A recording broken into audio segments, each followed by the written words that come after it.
I first noticed it one morning in early spring. The air was still cool, but the dew had already dried on the front steps.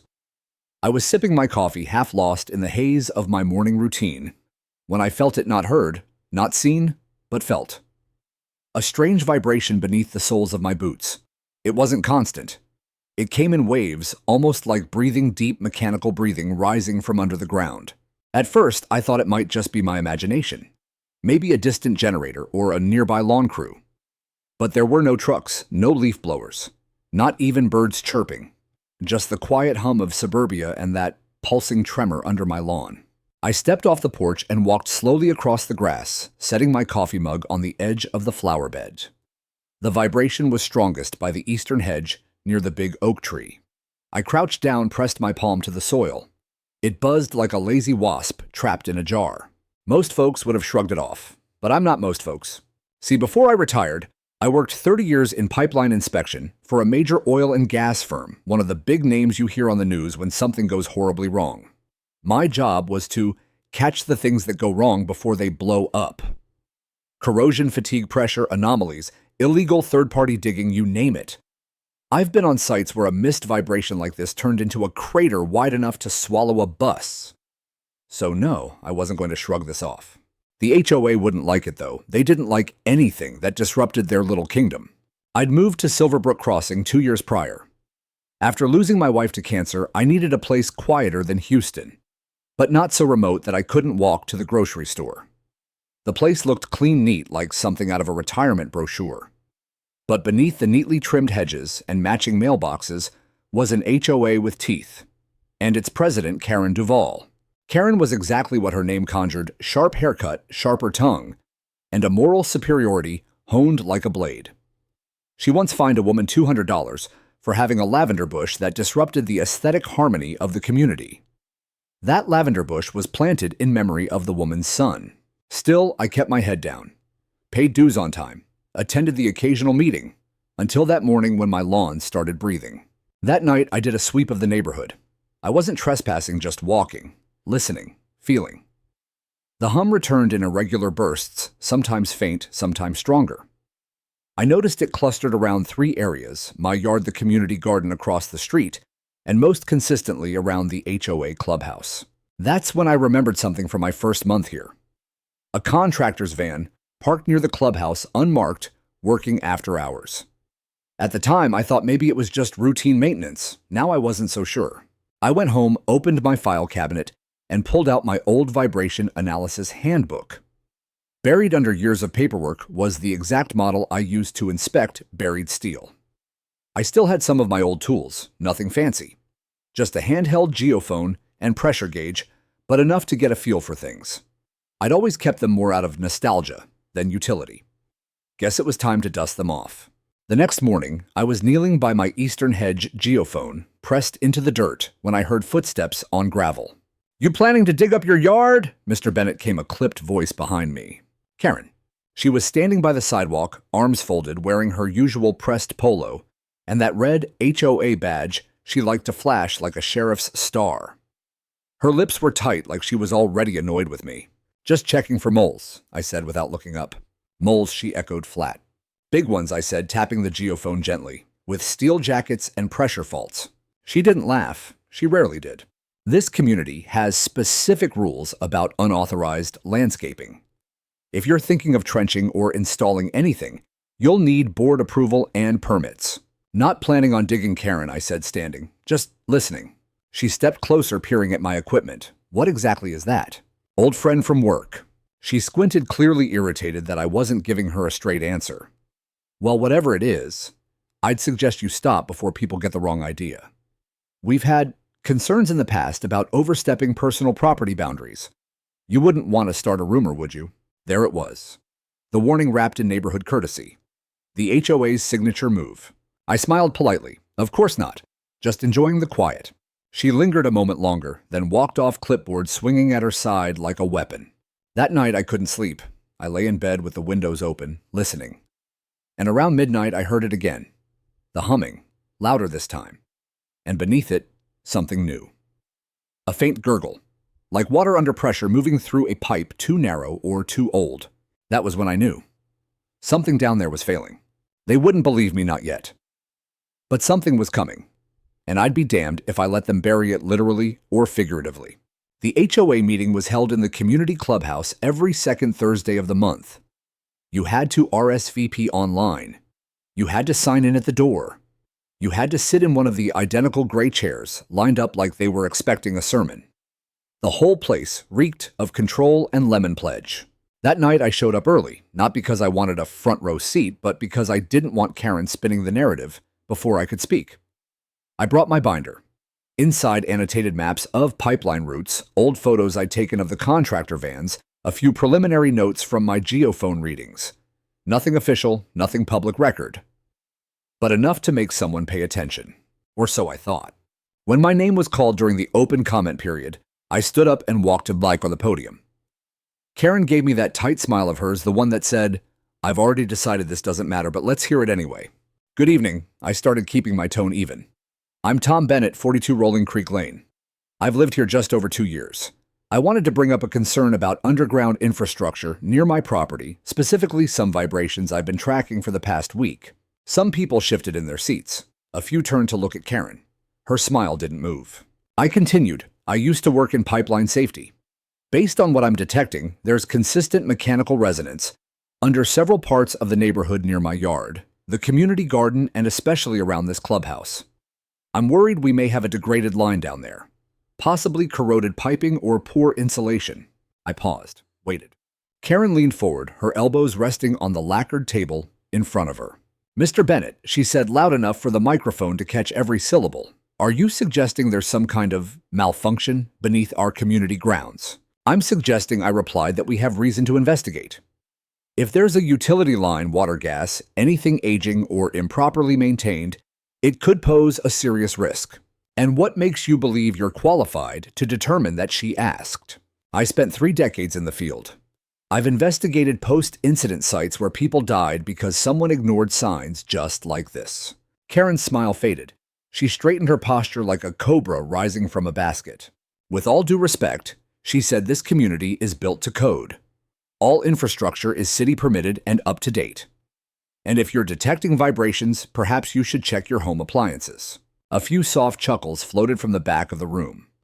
One guy, the HOA treasurer, I think, snorted into his soda.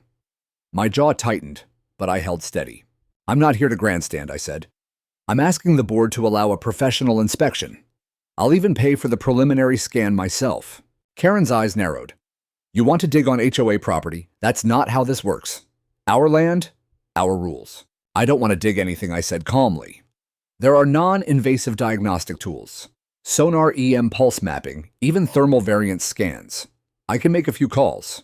"We don't authorize private investigations on common land," she snapped, "and we especially don't entertain conspiracy theories at public meetings." There was a moment of silence, heavy and awkward. "I'm trying to prevent a disaster," I said, voice low now. "You think this is about attention? I've seen what happens when people wait too long. This isn't paranoia, it's prevention." Karen leaned toward the mic again. Noted, she said, tone clipped and final. "The board will consider your concerns and respond appropriately. Is there anything else?" I stood there staring at her binder, still in my hands. She didn't look back. I turned, walked back to my seat. No applause, no questions.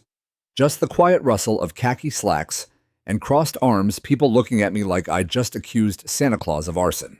After the meeting, I approached her at the back table, where she was collecting name badges. "Karen," I said, "you can at least take the binder." She didn't look up. "You're bordering on harassment, Mr. Bennett." I blinked. "I'm offering data." "You're stirring fear," she said. "If you persist, we will issue a formal warning for disruption and misinformation." That stopped me cold. A warning. "We have rules," she said, meeting my eyes now. "This isn't your oil field anymore." Then she turned her back and walked away. I stood there for another 30 seconds before heading for the exit. 1 or 2 neighbors looked my way, then quickly looked away again. I was radioactive now. I got home and put the binder on the kitchen table. I stared at it for a long time. Karen didn't care. The board didn't care. The neighborhood didn't care. I wasn't part of the machine. I was the rust on its gears. Later that night, I stepped out back, lit a cigarette I shouldn't have lit, and walked barefoot onto the lawn. The vibration was still there. Faint. Uneven. Wrong. I looked up at the clubhouse just visible over the rooftops. All dark now. Silent. But beneath it something was very much awake. I knew the signs. And I wasn't letting this go. Not now. Not when I could still stop what was coming. The following Sunday started like any other quiet, bright, painfully suburban. Lawn mowers buzzed. Sprinklers hissed across perfectly green lawns. Families gathered at the clubhouse for the monthly pancake brunch the HOA hosted to build community spirit. I stayed home. I'd had enough of their community spirit. But while sipping my black coffee from the back porch, I saw it. A white panel van. No company markings, no license plates on the front, just a small green magnetic sticker that said, Utility Survey Crew. It pulled into the access lane behind the clubhouse, stopping at a chain-link gate normally locked for landscaping equipment. A man in a reflective vest climbed out, walked around, and opened the gate with a key. Not a universal utility key. No, this was a private key, HOA issued. I stood up, grabbed my phone, and started walking. There were no sidewalks on that rear access path, just gravel and worn grass. I approached slowly like a jogger cooling down. The man was kneeling near a maintenance hatch, fiddling with something under a lid painted to match the turf. Morning, I said casually.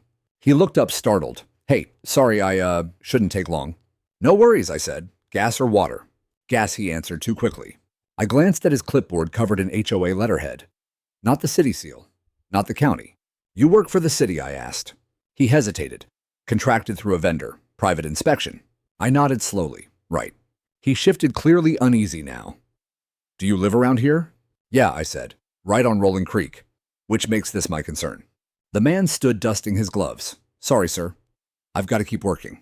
I stepped back, gave him space, but took note of everything. The markings he sprayed on the grass in orange and yellow paint. The long probe he stuck into the dirt.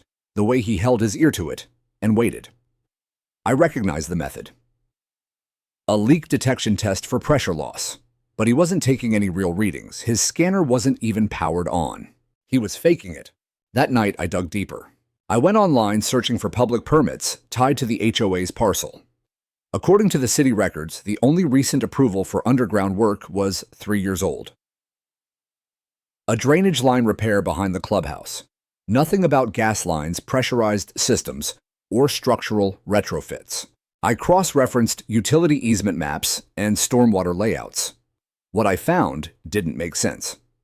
The clubhouse was sitting directly above what should have been a sealed section of conduit, an old private gas feeder line from decades ago. Long since decommissioned, when the subdivision modernized. Except it hadn't been removed, just rerouted. At 2:14 a.m., bleary-eyed and furious, I called up an old friend of mine, Manny, a field investigator with the State Public Utilities Commission.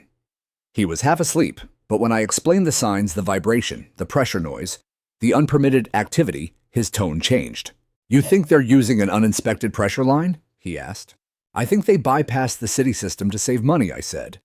And now they're sitting on a pressurized ghost line under a public building. Manny cursed. That's criminal negligence if true. I need proof, I said. They won't give it to me. They've threatened legal action. He paused. I'll see what I can pull from the permit back end. But you're going to have to tread carefully. HOA boards don't like it when you shine a light under the floorboards. I thanked him and hung up. I couldn't sleep after that.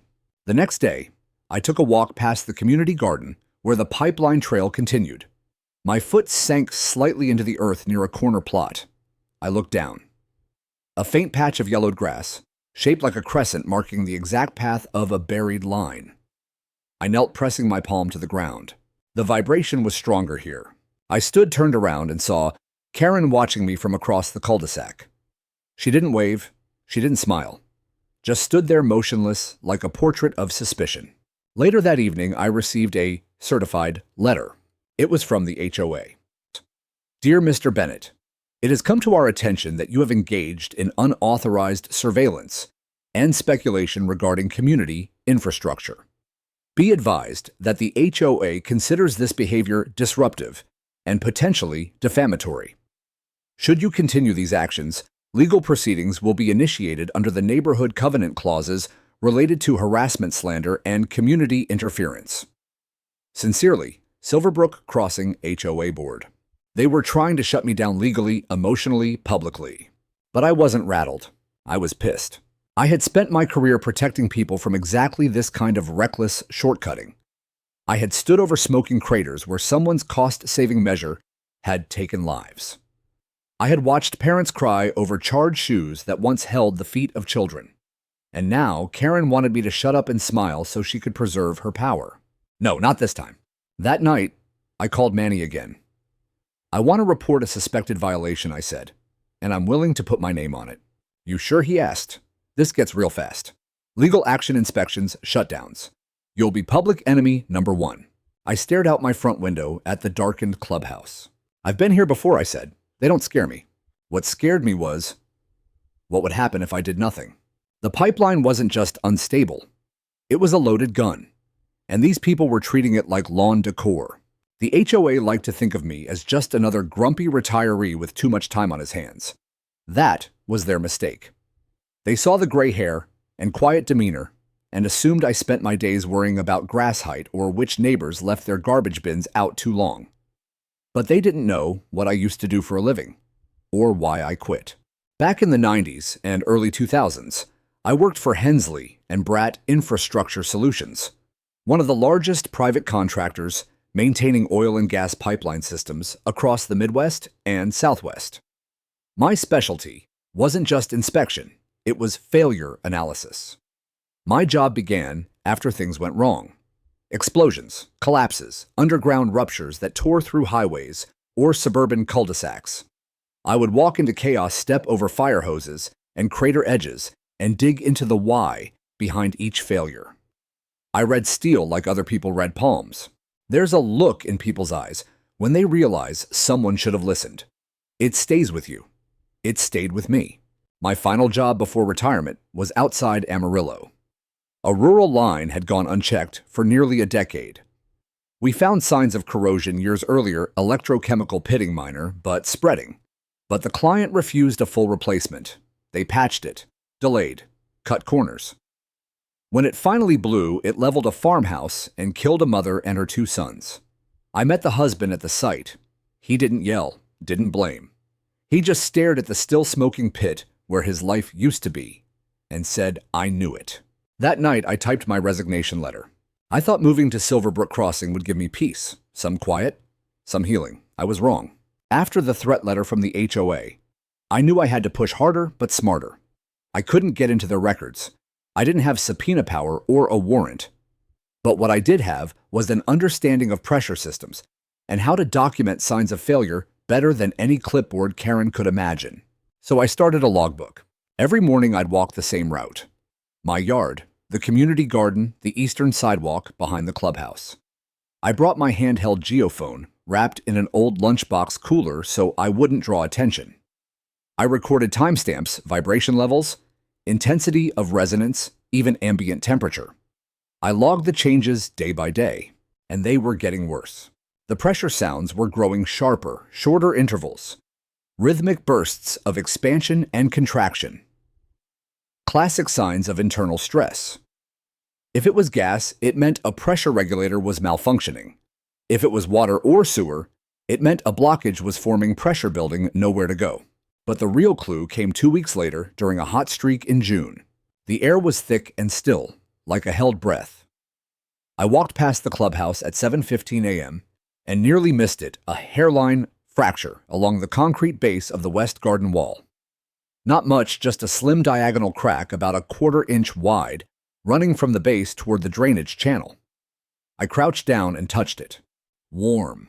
Concrete doesn't get warm like that unless something beneath it is radiating heat. If it was a water line, it would have been cool. If it was sewer, neutral. But heat that pointed to gas or electrical systems under strain.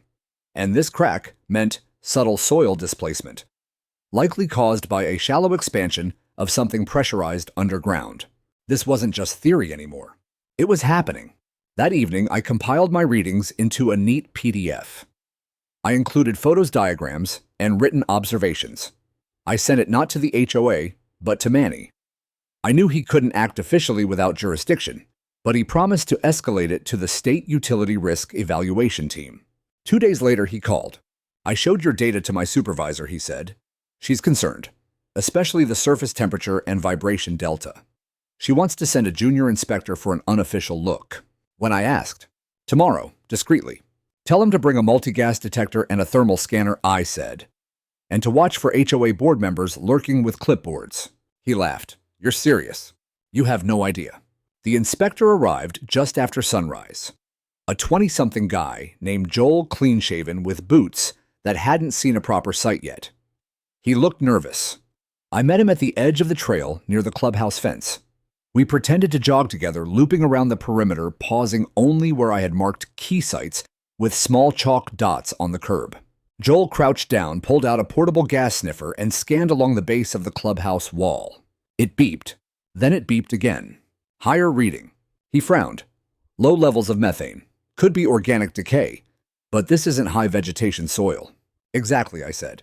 And methane doesn't build like that unless it's leaking. He continued scanning.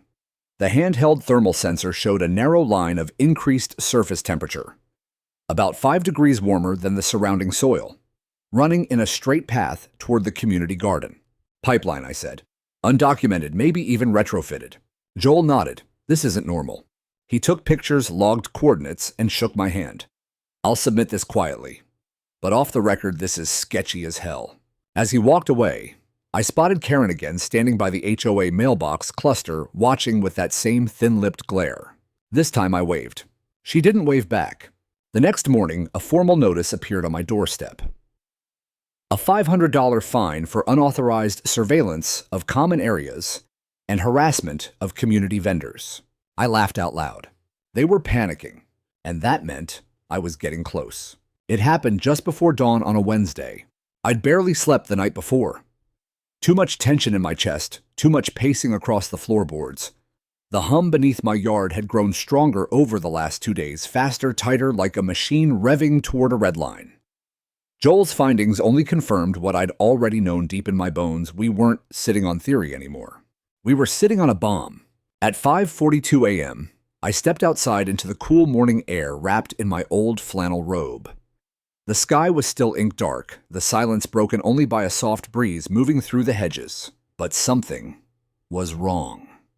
The air smelled off. It wasn't gas exactly, too faint for that, but there was a bitterness to it, a sharpness I hadn't noticed before. It caught in the back of my throat like copper and rot. I walked down the drive across the street and toward the community garden, and that's when I saw it. A line of scorched grass, cutting a perfect curve across the west side of the garden, yellow, dry, brittle to the touch. It hadn't been there yesterday. The shape matched the heat trail I'd mapped from Joel's thermal readings, but now the effects were visible to the naked eye. The soil was dying. I crouched and pressed my palm into the ground, same as I'd done weeks ago. It was hot. Not warm. Hot. The kind of heat that meant active chemical activity, underground friction combustion, or pressure-driven leaks. Gas. I snapped pictures, video. I recorded myself speaking, time-stamped, the footage, backed it all up to a cloud drive. Then I walked directly back to my house, pulled out the printout of the HOA's last threat letter, and scrawled across it in red ink. Documented proof of active leak 5:42 a.m. Garden perimeter. I slipped it into a new envelope and taped it to the clubhouse door before 6:15 a.m. I made sure the security camera above the entrance caught me doing it. No one could accuse me of sneaking around. I wanted them to see. By 9:30, I had a voicemail from Karen. "Mr. Bennett, we received your message. I must remind you again that any further acts of unauthorized inspection or intimidation will be met with formal legal action. Please cease immediately." She sounded rattled. The cold control in her voice was cracking. By noon, maintenance crews had arrived at the community garden. Same unmarked white vans, same men in blank vests, but this time, they brought excavation gear. I watched from my upstairs window as they opened the ground exactly where I documented the burn line. They weren't just checking the soil, they were digging. I grabbed my camera and started filming. As they worked, I saw one of the men wave frantically, calling over the others. They backed away.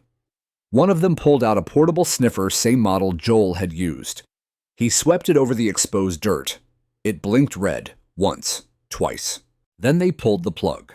No warning, no formal notification, just fast panicked movement. They filled the hole, halfway packed it hastily, and left the site by 300 p.m. I knew that drill. They'd found a leak. And instead of reporting it to the city or shutting down the flow like protocol demanded, they'd tried to bury it. That night, I forwarded the footage to Joel.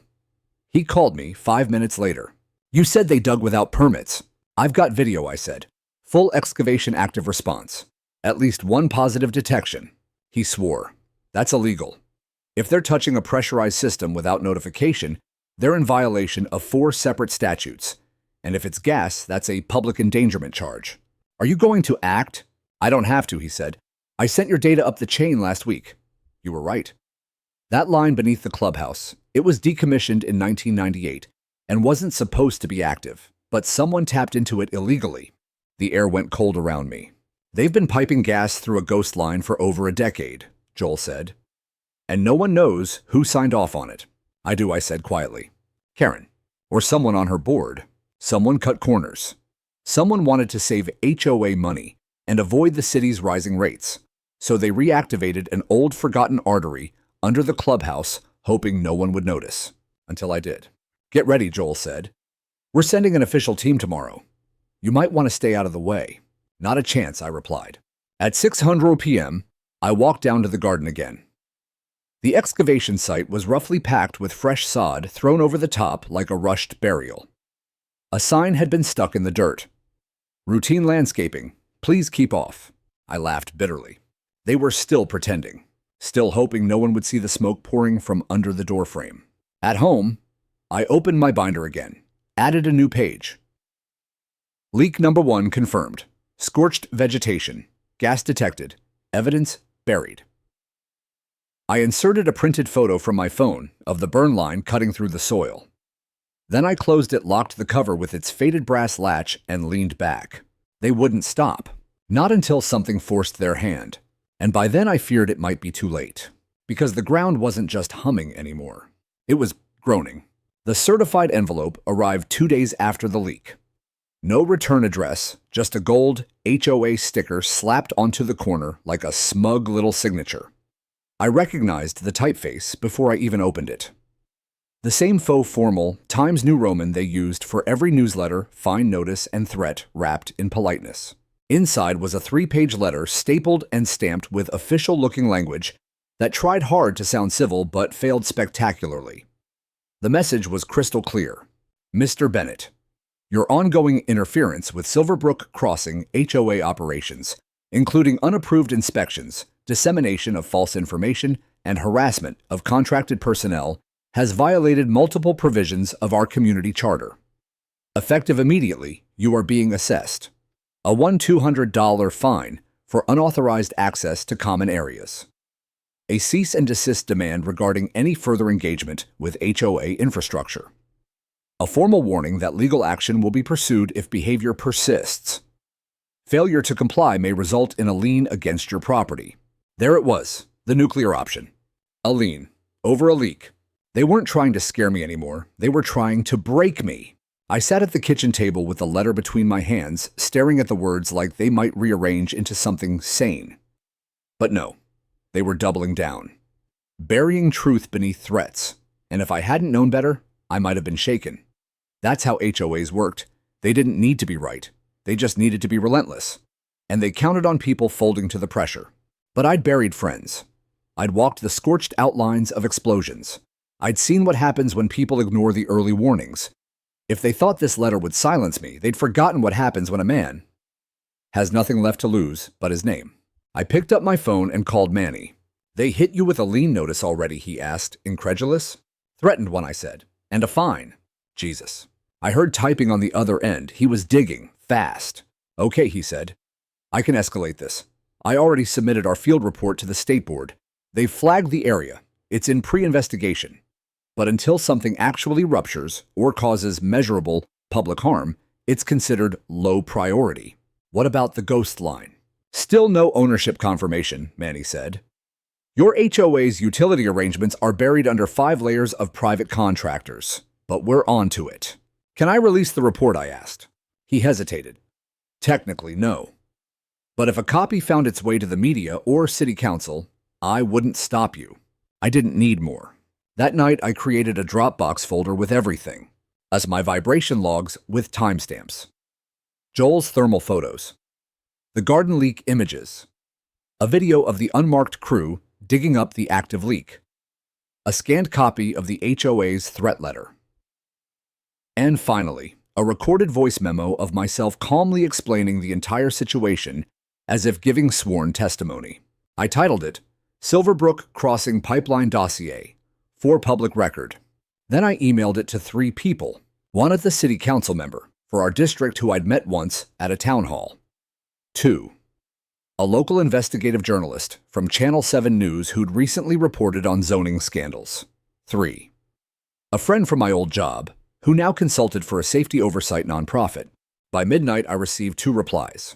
The journalist wanted to speak in person, off the record first, on the record later. And my old friend Mark replied with a single line. This is damning. I'll send it to my EPA contact. By morning, the fuse had been lit, but the HOA didn't know that yet. They still believed I was just an old man in over his head. So at 10:03 a.m., I received an email from Karen herself. Subject final warning. Action required. Mr. Bennett, it has come to the board's attention that you have distributed unauthorized and defamatory information regarding community infrastructure. If these falsehoods are not retracted immediately, we will initiate legal proceedings for slander, libel, and interference with contractual operations. Your property status within Silverbrook Crossing may also be reviewed for compliance penalties. My blood went cold at the final line. On your property status. The implication was clear. Expulsion, lien, foreclosure even. I marched down to the HOA office and banged the door twice before walking in. Karen was inside, seated at her usual corner desk, hands folded over a stack of papers like a politician mid-photo op. 2 other board members sat nearby, flanking her like well-dressed gargoyles. Mr. Bennett, she said without standing, you're trespassing. No, I'm responding, I said, placing a printed copy of the Dropbox link on the table. Her eyes scanned it. What's this? Everything I've collected, every reading, every photo. Your illegal dig. The leak you pretended wasn't there. And the letter threatening to put a lien on my house for catching your negligence. One of the men shifted uncomfortably. Karen's jaw clenched. You've made a serious mistake, she said coolly. I know, I replied. I moved into the wrong neighborhood. Then I turned to leave. Before I got to the door, Karen spoke again. You're going to regret this, she called after me. You'll be liable for every consequence of spreading misinformation. I paused. No, I said without turning. You will. And then for the first time since this began, I smiled. Because I knew what was coming. Not from me, not from threats or angry letters, but from beneath their feet. The ground was swelling. The leak was growing. And sooner or later, the pipeline would make itself heard. 2 days after the HOA's last threat, a state-marked sedan rolled slowly through Silverbrook Crossing at 6:38 a.m. It didn't stop at the gates. It didn't announce its arrival. But I recognized the emblem on the side instantly. Texas State Public Utilities Commission, and I knew Manny had come through. I'd left a folded lawn chair out by the sidewalk, same place I sat every morning now. Mug in one hand, clipboard in the other, pretending to log bird sightings while watching the neighborhood unravel from the ground up. The inspector's name was Elaine Prater. Late 30s, sharp bob haircut, cargo pants, and boots that had seen more than HOA potlucks. She walked with purpose, carrying a worn-out Pelican case and a GPS tablet. You Bennett, she asked, flipping open a notepad without waiting for confirmation. Yes, ma'am. I've reviewed your logs. We're initiating a Tier 2 surface-level integrity assessment on the corridor from the clubhouse to the north drainage zone. That includes the garden, the back lawn, and the suspected junction under the east pedestrian trail. Do you need HOA permission? I asked, already knowing the answer. She looked up. They're not a recognized utility operator. That line was never permitted for private residential gas distribution, which means they're trespassing on regulated infrastructure. So no, we don't need their damn permission. I almost laughed. Elaine got to work fast. By 7:20, her team, 2 younger techs in navy blue polos, were scanning the area with ground-penetrating radar and high-frequency sonar. I trailed nearby, trying not to hover, but close enough to see the screen when it pulsed. The first anomalies showed up in under 10 minutes. Section of warped metal at 1.7 meters depth, too close to the surface for pressurized flow. A heat signature that pulsed erratically. Not typical for insulated lines. And most damning, a direct gas leak registering 78 ppm methane concentration at the edge of the garden. Holy hell, one of the techs muttered. This thing's bleeding. Elaine radioed for escalation. Within an hour, an orange barricade had been placed around the entire back lot of the clubhouse. A formal stop work order was duct-taped to the maintenance door. At 9:03 a.m., Karen arrived. She stormed across the parking lot in heels and a salmon-colored blouse, holding her phone like a weapon. I saw her yelling before she even reached the barricade. Elaine didn't flinch. This is a public overstep, Karen barked. You're trespassing on HOA-managed property. Elaine calmly reached into her coat, pulled out a laminated warrant, and held it up. Ma'am, this investigation falls under state jurisdiction. You are not a certified utility provider. Your board is under review for unpermitted connection to legacy gas infrastructure. Karen's face changed, just for a flicker. This is a mistake, she tried. We contracted licensed professionals. Elaine cut her off, none of whom pulled city permits. We've confirmed. You reactivated a defunct feeder line without authorization. That line is over 30 years old and was decommissioned due to risk of rupture under soil shift. I demand this be halted immediately. Do that, Elaine said, and you'll be obstructing a state safety investigation. Karen's mouth opened, then closed. Her face flushed a deep, furious red. I stood a few yards back, arms folded, watching it all play out. Elaine turned and motioned to her team. Open the site. The techs began digging with precision tools, unearthing a patch of soil exactly where I documented the hums and heat signatures. The dirt gave way easily. Too easily. That's when the smell hit a sharp, sour tang of bought gasoline and metal. Moments later, the corroded pipe came into view. It was as bad as I feared. Pitted, rusted, discolored. Held together in one section with what looked like a makeshift plastic sleeve zip-tied around a fracture, sealed with a thick coat of rubber cement. A grotesque shortcut. Something no licensed contractor would ever approve. Elaine stepped back, exhaled slowly. We've got probable cause, she said into her radio, requesting immediate pipeline shut-off authorization. Karen was still there, silent now, frozen, watching her kingdom crack open. One of the techs looked at me and nodded. You were right. I didn't smile. There was nothing to celebrate, not yet, because when the call came through to shut off the line, the command center confirmed something horrifying. Pressure regulators non-responsive. Flow control override not detected. Manual shutoff required at junction hub location unknown. In layman's terms, they had no control. Someone likely years ago had rigged the system without any functional shutoff valve. The gas was still flowing, still pressurizing, still building toward something. Elaine turned to Karen. Where's the original installer? Who did the retrofit? Karen stammered. Names, Elaine said. Now. Karen blinked. It was before my term. The previous board. They said it was approved. Elaine's eyes narrowed. That line is a live hazard. If we don't locate the control valve soon, it won't be your term we're discussing. It'll be your liability in court. By midday, a full evacuation notice had been issued for the clubhouse and the 6 homes closest to the leak zone. Families stood outside with their pets and phones, confused, scared. Some were angry, others were crying. And still, not a single official message from the HOA. I walked to the center of the cul-de-sac and spoke.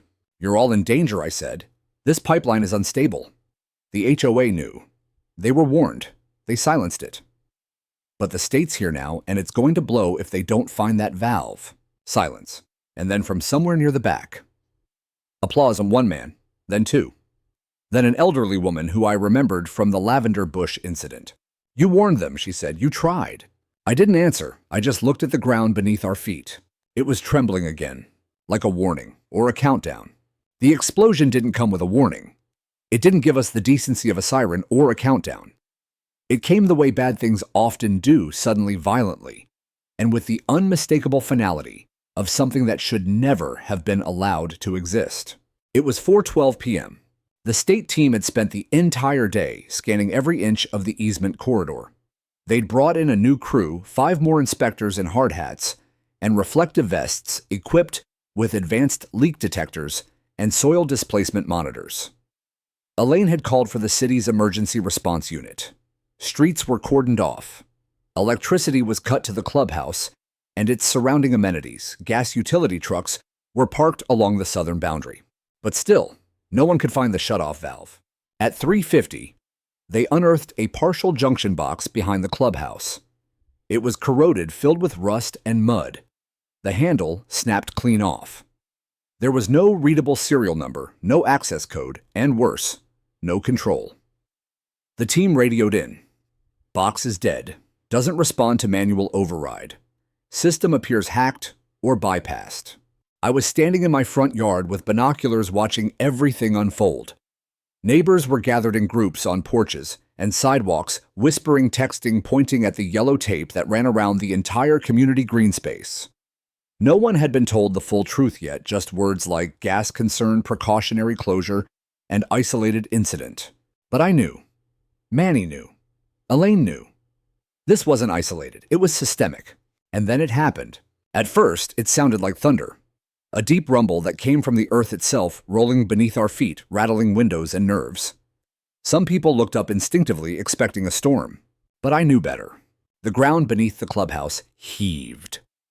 I saw the roof lift, almost float for a split second, then a white-orange burst of flame tore through the center of the building. The windows shattered outward like shotgun blasts. A bloom of smoke and fire erupted skyward with a concussive roar that knocked me backward even from across the street. The shock wave hit hard, gut punch loud, a split second of silence after the blast, as if the world forgot how to breathe. Then screams. The clubhouse roof caved in, collapsing in a spray of sparks and splintered timber. Glass and stucco rained down over the manicured lawn. Fire licked its way along the mulch beds, chasing the gas line like a fuse. And somewhere beneath it all, the pipeline kept hissing. Still alive, still feeding the inferno. I scrambled to my feet, heart-pounding, ears ringing. I could barely hear the panicked shouting around me. People were running, parents dragging children, residents leaping into cars, others frozen in place as smoke curled into the blue sky like a black flag raised in surrender. I looked toward Karen's house. She stood on her porch, her face, pale mouth open. She didn't move. Couldn't. She just stared at the carnage like she couldn't comprehend that it was real, that this was happening, that it was her clubhouse, her crown jewel, now reduced to a burning crater. Emergency sirens began to howl in the distance. Fire trucks, ambulances, police cruisers. The neighborhood was now a disaster zone. Elaine was already barking into her radio. We have a full rupture. Multiple secondary leaks. Call gas utility control. This is now a level 3 containment emergency. Immediate suppression required. Her team worked like a machine, unfurling foam hoses, sealing perimeter valves, deploying gas snuffers. But they weren't fighting just a fire. They were fighting years of negligence. And in those few minutes after the explosion, something else broke. The illusion of control. The HOA had wielded like a scepter.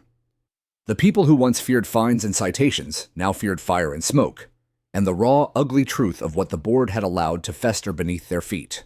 The crowd turned on Karen fast. "You covered this up," someone shouted. "You fined him for catching it," yelled another. "You almost got us all killed." Karen didn't respond. She still hadn't moved. A woman, Janine, the one with the lavender bush Karen had once had removed, stepped toward her. "You ignored the warnings," she said, trembling. "You called him crazy." Karen's eyes blinked rapidly. I didn't know it was that serious." "Yes, you did," Janine said coldly. "You just didn't care." Police officers arrived and immediately moved to secure the scene. Elaine, covered in soot and sweat, walked toward the main assembly of neighbors. Her voice cut through the panic like a scalpel. "The structure is compromised. We're securing the leak.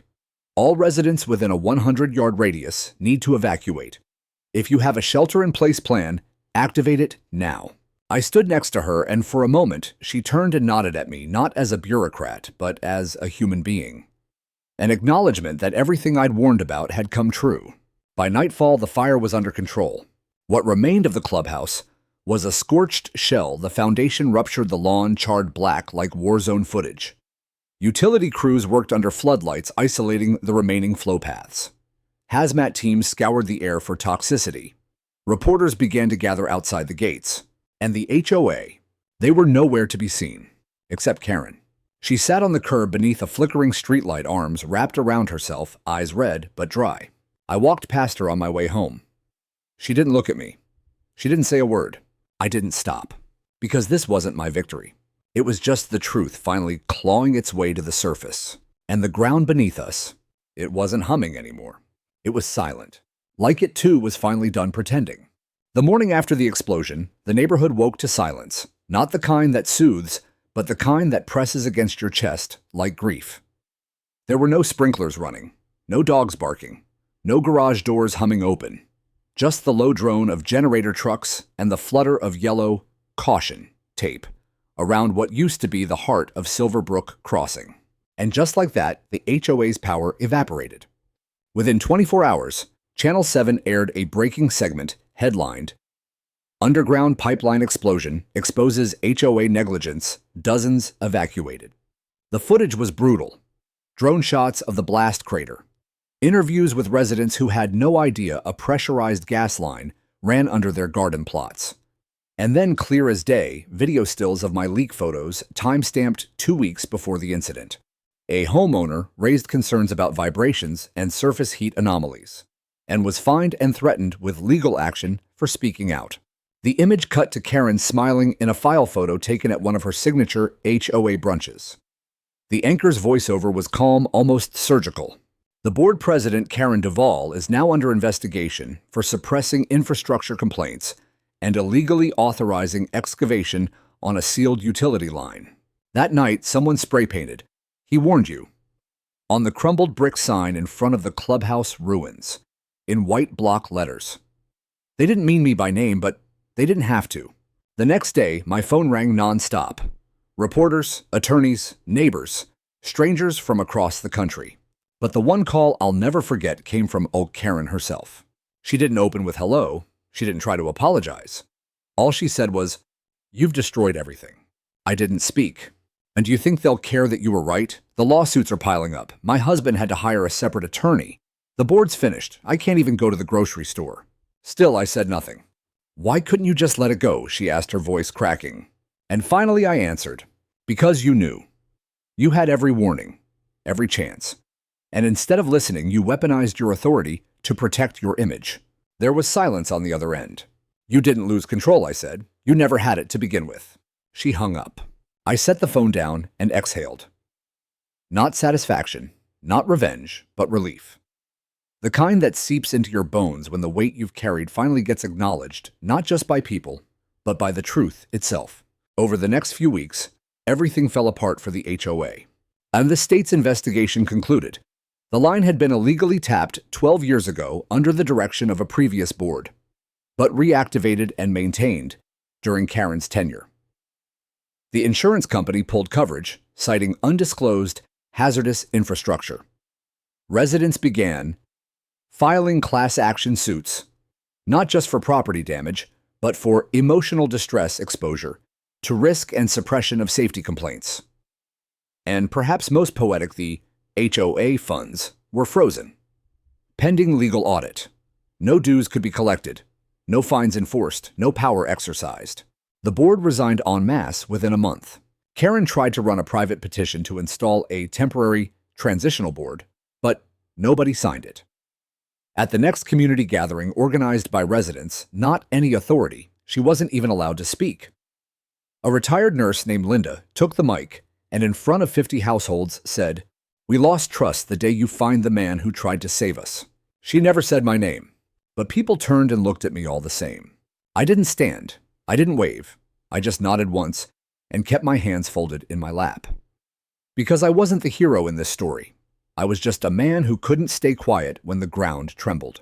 The lawsuits progressed fast. Elaine and her team submitted final reports to the city and the Public Utility Commission. The contractor Karen had hired turned out to be unlicensed, a side business run by a cousin of one of the former board members. The whole thing reeked of backdoor dealings and favor contracts.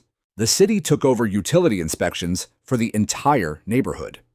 Mandatory pressure tests were ordered for every gas, water, and sewer connection. City officials held a town hall in a rented church basement, not a single member of the old HOA board allowed to speak. And Karen, she moved out. One morning, a moving truck appeared in her driveway. A few neighbors stood across the street, arms folded, watching in silence as her furniture was loaded piece by piece. She didn't say goodbye.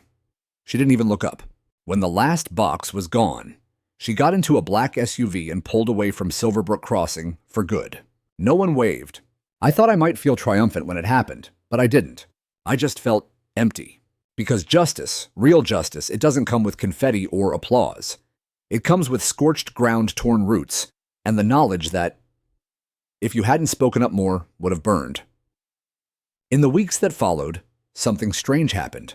People started knocking on my door, not with complaints or suspicions, but with thanks. Pies, handwritten cards. One kid even brought me a Lego model of a house with a little gas meter on the side. The same people who once called me paranoid now called me protector. It didn't fix everything. The neighborhood was still wounded. Some houses had cracked foundations. Some folks moved away. But there was no more HOA, just people. And sometimes, just sometimes, that's all a place needs. And me, I still walk my lawn every morning. Still listen. But the ground doesn't hum anymore. It's quiet, honest, alive. There's a kind of quiet that comes after fire. Not the silence of peace exactly, but the hush of something rebuilt from ash of lives, reassembling in the wreckage one breath at a time. That's the quiet I wake up to now. It's been 7 months since the explosion. The land where the clubhouse once stood is now just dirt. Charred soil, flattened and scraped clean by the city. A few orange cones still dot the perimeter, but the barricades are gone. The tape is gone. And most importantly, the power Karen's HOA held over this neighborhood is gone too. No more fines tucked into mailboxes, like threats in envelopes. No more clipped notes about mailbox colors or hedge lengths. No more fear. It took weeks for it to sink in, even for me. I still found myself checking the mailbox twice, expecting another certified letter accusing me of some violation. Still paused before walking across the HOA-maintained greenbelt, as if a clipboard might jump out from behind a shrub. But it never came, because they're not watching anymore. The city stepped in to temporarily manage the utilities and community infrastructure while a neighborhood vote was held. I didn't campaign. I didn't attend the first few meetings. I thought people might not want me there, still saw me as the man who started the war. But one night, I got a knock at the door. It was Linda, the retired nurse who'd spoken out during that first community meeting after the blast. She held a folded piece of paper in her hand.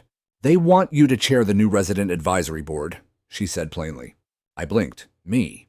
"You've already done more to protect this neighborhood than anyone ever elected." I laughed. Actually laughed. "You do remember they threatened to take my house, right? That's exactly why it should be you." I told her I'd think about it. She left the form on the table. I never sent it in. But I did start attending the meetings. I offered input on the new safety protocol, sat with Elaine. When she gave her final inspection debrief, even helped recommend a licensed firm to do long overdue utility mapping. The right way this time. But I didn't take a title, because I wasn't looking for control. I was just making sure no one ever had that kind of control again. Karen hasn't been back. Rumor is she moved to an upscale HOA downstate, one of those zero-lot line gated communities with marble fountains and bylaws longer than the Bible. I don't wish her ill. I don't wish her anything at all. I did, however, testify. When the state attorney general opened a case into HOA corruption and illegal infrastructure contracts, I was one of the first people on the witness list. I sat in a courthouse, hand steady voice, clear, and told the story, every detail, every warning I gave, every punishment I received for trying to be heard. The prosecutor called it a textbook case of community-level negligence, layered with intimidation tactics. I called it a slow-moving train crash. Everyone pretended not to see. When it was over, I walked out of the courtroom and into the sun. People clapped. Some offered hugs. A few reporters tried to chase me for comment, but I just kept walking.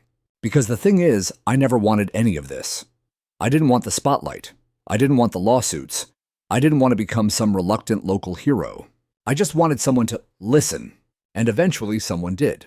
The city, the inspectors, the neighbors who once rolled their eyes and now wave from across the street. Even the woman 2 houses down, who once complained about the angle of my mailbox, now drops off banana bread every other Sunday. It's a strange feeling being seen. Not as a nuisance, not as a troublemaker, but as a neighbor. Sometimes I walk the same route I used when the ground was still humming. I stop near the garden. I kneel. I press my palm into the dirt. It's cool now. Still, silent. Like the land itself is healing. Like the danger has passed, and something new is allowed to grow. I planted a tree there last month. A red oak. Strong roots, steady canopy. Grows slow but lasts long. I didn't ask permission. Didn't need to. No board to find me. No Karen to send letters. Just the sound of wind through the leaves and the occasional laugh of a child riding by on a bike. That's what I fought for. Not revenge, not credit. Freedom. Freedom to live without fear of being punished for doing the right thing. Freedom to speak up and be taken seriously. Freedom to protect a community that others only saw as a collection of property lines. So when people ask me now, was it worth it? I tell them yes. Not because the fire was necessary, but because the silence afterward means no one else will have to raise their voice the way I did. Not if we stay awake. Not if we remember. And I do, every single day. Because my voice was ignored until it wasn't. And that made all the difference.